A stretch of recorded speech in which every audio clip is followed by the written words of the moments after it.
ورحمة الله وبركاته. النهارده هنعمل مع بعض الكشري المصري. بصراحة أنا كنت ناوية أعمل الكشري المصري، فجالنا ضيوف عملت معاه كبدة اسكندراني، بس اسكندراني حطيت لها بصل. هي الاسكندراني متحط لهاش بصل، حطيت لها بصل.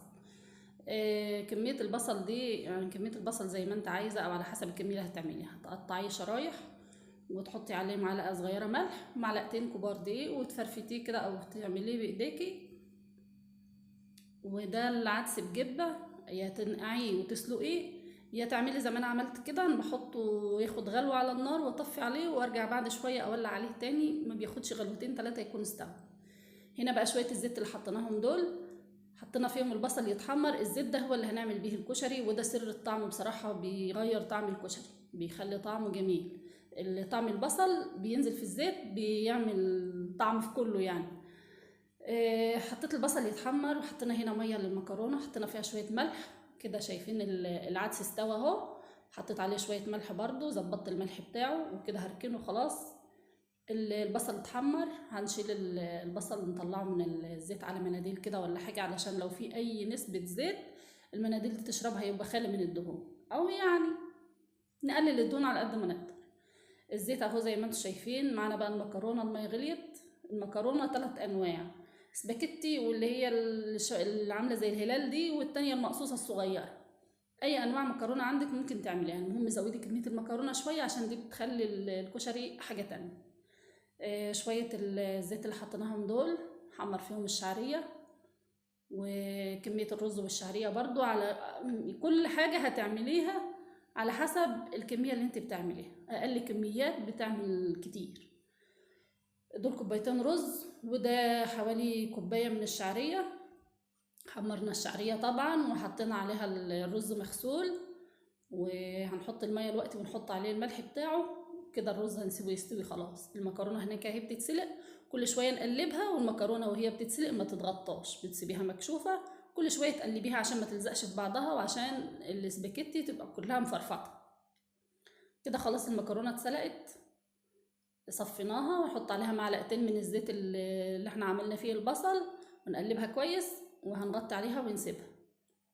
معلقتين الزيت اللي حطيتيهم دول هتخليها تفضل ما تمسكش في بعضها، تبقى مفرفطه كده وحلوه. الرز كمان اتعمل اهو، حطيناه خلاص كده، خلص الرز وشيلناه. هنعمل بقى ايه؟ الصلصه والشطه والدقه. هناخد شويه الزيت اللي باقيين دول، لسه سنه كمان هنبقى ناخدها.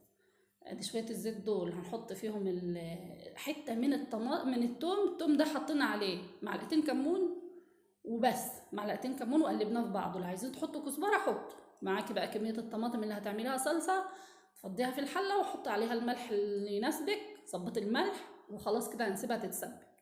هنا بقى هناخد بقيه التوم في شويه الزيت الصغيرين اللي باقيين دول من الزيت بتاع البصل.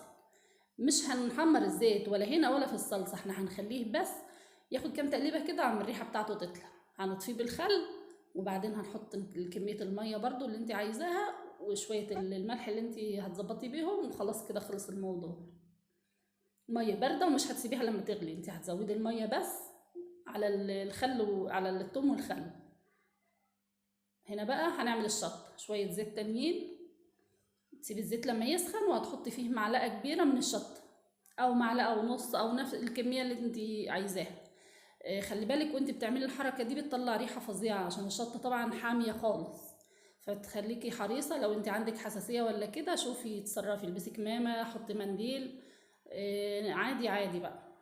بتاخدي منها شويه يا دوب كده الشطه تطلع الريحه بتاعتها، وتاخدي شويه كرنيبين من الصلصه اللي انت عاملاها، وكده خلصت الشطه. وطفينا على الصلصه وطفينا على الشطه. نعمل بقى الكبده بتاعتي فكت، عملتها شرايح رفيعه، وهنعملها بطريقه الاسكندراني، بس انا هزود عليها بصل. حطي شويه زيت في الطاسه، هتحطي الكبده، هتديها كام تقليبه كده لغايه اللون بتاعها ما يتغير، كمان تقليبه كمان ولا 2، وبعدين هتوسعي مكان في النص وتحطي عليه معلقه كبيره من الثوم المفروم. هتحطي فلفل اسود وكمون ورشه من القرفه ورشه من الزنجبيل، وهتقلبي كويس.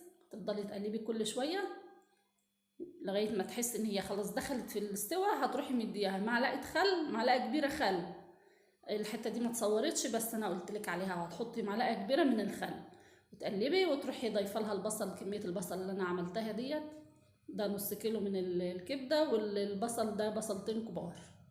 وبعدين تاخد كام تقليبه كده، وبعدين هتحطي الفلفل دول حوالي 3 4 قرون فلفل، هتقطعيها وتحطيها. هتفضلي تقلبي بقى كل شويه، تقلبي وتبصي عليها، تقلبي وتبصي عليها عشان ما تلزقش، وتظبطي الملح بتاعها. وفي الاخر هتديها عصره ليمون. كده خلصنا الكبده. نبدا بقى نغرف الكشري بتاعنا زي ما انتوا شايفين بقى.